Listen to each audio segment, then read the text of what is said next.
करीब 40 साल पहले आर्थिक विश्लेषक आशीष बोस ने तत्कालीन प्रधानमंत्री राजीव गांधी को सौंपे गए एक पेपर में एक जुमला उछाला था और यह था बीमारू स्टेट यानी बीमारू राज्य का। बोस ने अविभाजित बिहार, अविभाजित मध्य प्रदेश, राजस्थान और अविभाजित उत्तर प्रदेश के अंग्रेजी नाम के शुरुआती अक्षरों को मिलाकर एक एक्रोनिमी यानी शब्द संक्षेप तैयार किया था। इस एक्रोनिमी में शामिल पहला राज्य अविभाजित बिहार था। दरअसल बीमारू शब्द का तमगा इन राज्यों की बदहाल आर्थिक व्यवस्था को ध्यान में रखकर दिया गया था।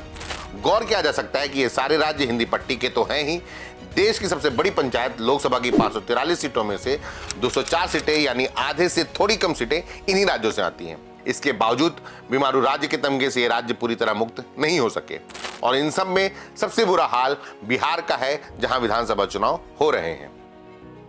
नमस्कार, मैं दानिश अनवर और आप देख रहे हैं बिहार के हाल पर द लेंस की यह स्पेशल रिपोर्ट।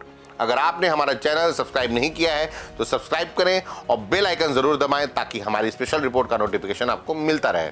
आशीष बोस ने जब बीमारू स्टेट शब्द का इस्तेमाल किया था उसके बाद पिछले 4 दशक में काफी कुछ बदला है। मसलन 25 साल पहले 2000 में उत्तर प्रदेश से अलग होकर उत्तराखंड बन गया, बिहार से अलग होकर झारखंड बन गया और मध्य प्रदेश से अलग होकर छत्तीसगढ़ बना। असल में सवाल यही है कि इन वर्षों में बिहार में क्या बदला और वह आज तक बीमारू राज्य के तमगे से मुक्त क्यों नहीं हो सका। सवाल यह भी है कि आखिर बिहार के चुनाव में क्या यह कोई मुद्दा है भी या नहीं। आंदोलनों और विचारों की धरती बिहार से आखिर कोई ऐसी धारा क्यों नहीं निकल रही है जो उसे पिछड़ेपन से बाहर निकालकर विकास की राजपथ पर ले जाए। आशीष बोस के बीमारू राज्य के आकलन के बाद के 4 दशकों के दौरान कोसी और गंगा से काफी पानी बह चुका है। मजेदार यह भी है कि इस दौरान बिहार ने 9 मुख्यमंत्री देखे हैं और इस दौरान तकरीबन सारे राजनीतिक दल सत्ता में रह चुके हैं। इसके बावजूद बिहार के विकास का ब्लूप्रिंट गायब है। बिहार में 6 नवंबर और 11 नवंबर को विधानसभा चुनाव के लिए 2 चरणों में वोट डाले जाएंगे। तो यही ठीक समय है जब बिहार की दशा का आकलन इस सवाल के साथ किया जाए कि क्या बिहार के मतदाता इन मुद्दों पर गौर करेंगे। इन दिनों देश में युवाओं को केंद्र में रखकर अक्सर डेमोग्राफिक डिविडेंड की बात की जा रही है, लेकिन इस मामले में तो बिहार सबसे समृद्ध माना जाना चाहिए, जहां की औसत उम्र 25 साल है। फिर भी बिहार की ये दशा क्यों है कि उसके युवाओं को पढ़ाई और रोजगार के लिए दिल्ली, मुंबई से लेकर बेंगलोर और हैदराबाद जैसे शहरों का रुख करना पड़ता है। बिहार को समझने के लिहाज से पॉलिटिकल इकोनॉमी एक्सपर्ट प्रख्यात पत्रकार शंकर नैयर के न्यू इंडियन एक्सप्रेस में रविवार को प्रकाशित कॉलम का जिक्र किया जा सकता है, जिसमें उन्होंने बिहार की दशा का बारीकी से विश्लेषण किया है।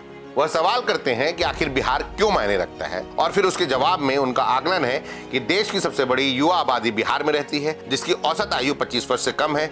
यह मायने रखता है क्योंकि यह अपने यूथ डेमोग्राफिक के हिसाब से जीडीपी में बहुत पीछे है। बिहार में 13 करोड़ से अधिक लोग रहते हैं, जो भारत की आबादी का लगभग 10वां हिस्सा है, लेकिन भारत की 331 लाख करोड़ की अर्थव्यवस्था में केवल 3.2% यानी 10,97,000 करोड़ रुपए का योगदान बिहार का है। बिहार की बदहाली का अंदाजा इसी से लगाया जा सकता है कि वह प्रति व्यक्ति आय के मामले में देश का सबसे फिसड्डी राज्य है। शंकर ये लिखते हैं कि बिहार कितना गरीब है। शीर्ष राज्य, राष्ट्रीय औसत और बिहार के बीच की दूरी एक स्पष्ट तस्वीर पेश करती है। बिहार की प्रति व्यक्ति सालाना आय 66,828 रुपए है, जो शीर्ष रैंक वाले कर्नाटक की 3,80,000 रुपए की आय का 6ठा हिस्सा और राष्ट्रीय औसत 2,35,000 रुपए का 4था हिस्सा है। बिहार के भीतर शिवहर, मधुबनी और अररिया जैसे जिले और भी बदतर स्थिति में है, जहां प्रति व्यक्ति आय राज्य के औसत का 1/3 है। बिहार की इस स्थिति का दिलचस्प तरीके से आकलन करते हुए शंकर यह लिखते हैं, आज बिहार की प्रति व्यक्ति आय वहां है जहां भारत की 2012-13 में थी। यह हाल बिहार का है, जिसे मजाक में रिपब्लिक ऑफ बिहार भी कहा जाता है।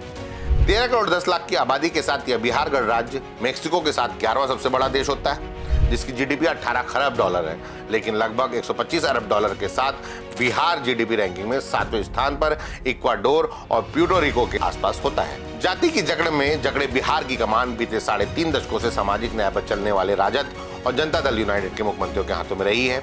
बिहार राज्य जाति सर्वेक्षण के मुताबिक केवल 15% लोग 10वीं कक्षा तक पढ़े हैं और मात्र 6% ग्रेजुएट हैं। बिहार के 1/3 गाँवों में प्राथमिक स्कूल नहीं है, 40% में उच्च प्राथमिक स्कूल नहीं है और केवल 8.5% गाँव में माध्यमिक स्कूल है। नीति आयोग की विकास रैंकिंग में बिहार पूरे देश में 28वें स्थान पर है, यानी सबसे पीछे। सवाल ये है कि क्या आगामी विधानसभा चुनाव से बिहार की यह तस्वीर बदलेगी? क्या बिहार चुनाव लड़ रहे राजनीतिक दल और उनके गठबंधनों की प्राथमिकता में यह कोई मुद्दा है भी?